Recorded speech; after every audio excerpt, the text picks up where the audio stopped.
السلام عليكم ورحمة الله تعالى وبركاته. أوضاع مالت يهنو النبي عليه الصلاة والسلام يراساتشو بكل يالو بزي بكل نو مالتنا ما بين قبري ومنبري روضة من رياض الجنة بزي بكل يالو مالتنا النبي عليه الصلاة والسلام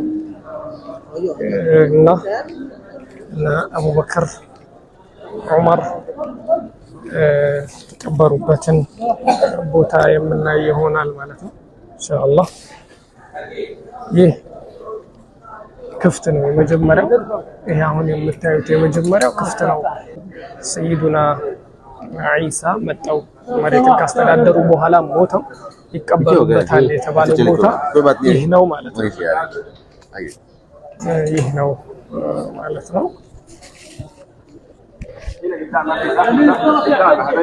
الزيه بكل النبي عليه الصلاة والسلام كبراتشو هنا سيدي يا رسول الله السلام عليك يا سيدي يا رسول الله السلام عليك يا سيدي يا حبيب الله. زيهنياو بكل دمو أبو بكر كبرنا الزام قتلوا يا عمر كبرنا ያለበት ማለት ነው سيدي يا حبيب الله. ይህ ደግሞ ነብዩ አለይሂ ሰላቱ ወሰለም ቀብር ያለበት ነው። እዚህኛው ጋር ያ አቡበከር አለ ከዛን ያ ዑመር አለ ማለት ነው።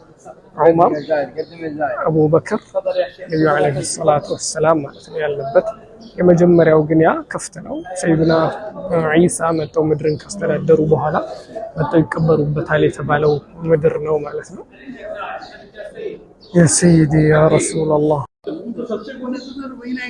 እዚህ ጋር አንድ ሰው በሚደርስበት ጊዜ በሩ ላይ በሚደርስበት ጊዜ ዱዓ ማድረግ አለበት ማለት ነው። ሲወጣ ቢስሚላህ ወልሐምዱሊላህ ወሰላቱ ወሰላሙ ዐላ ረሱሊላህ ሰለላሁ ዐለይሂ ወሰለም اللهم افتح لي ابواب فضلك ብሎ ዱዓ ማድረጉ ይወደዳል ማለት ነው። እዚህ ጋር ስንመጣ ነብዩ አለይሂ ሰላቱ ወሰላም ልጃቸው ኢብራሂም በሞተ ጊዜ የሰገዱበት ቦታ ነው ማለት ነው።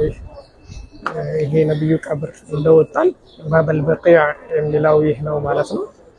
እዚህ ጋር ነበር ልጃቸው የሰገዱበትና ብዙ ሱሐቦች ሲመጡ እዚህ ነበር የሚሰግዱባቸው የነበረው ማለት ነው። ነብያችን አለይሂ ሰላቱ ወሰላም በባበ ሰላም ተገብቶ በበቂዕ በኩል የሚወጣ ይህንን ይመስላል ማለት ነው። ሌሎችንም ቦታዎች መዲናና መካ ያሉ ቦታዎችን ብዙ ቦታዎችን አዘጋጅተንላችኋል። ዩቲዩብ ላይ ወኪል አልፋሩቅ ብላችሁ ስትገቡ እዛ ሁሉንም ታያችኋላችሁ። በሰፊው ያሉ ቦታዎችን 48 ቦታዎች መዲናና መካ ላይ ያሉ ቦታዎችን አዘጋጅተንላችኋል። ወኪል አልፋሩቅ ብላችሁ ስትገቡ ታገኟቸዋላችሁ ማለት ነው። ይህንን ይመስላል ማለት ነው። እዚህ ጋር ስንመጣ አቡ አዩብ አልአንሳሪ ቤት እዚህ ጋር ነበር ማለት ነው። አቡ አዩብ አልአንሳሪ ነብዩ አለይሂ ሰላቱ ወሰለም መዲና ሲመጡ ያረፉበት ቤት የነበረው እዚህ ቦታ ላይ ነው ማለት ነው።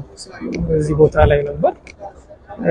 ይህንን ይመስላል መዲና ላይ ያሉ ቦታዎችን በሰፊው የምናይ ይሆናል ኢንሻአላህ ተዓላ። አሰላሙ አለይኩም ወራህመቱላሂ ተዓላ ወበረካቱ።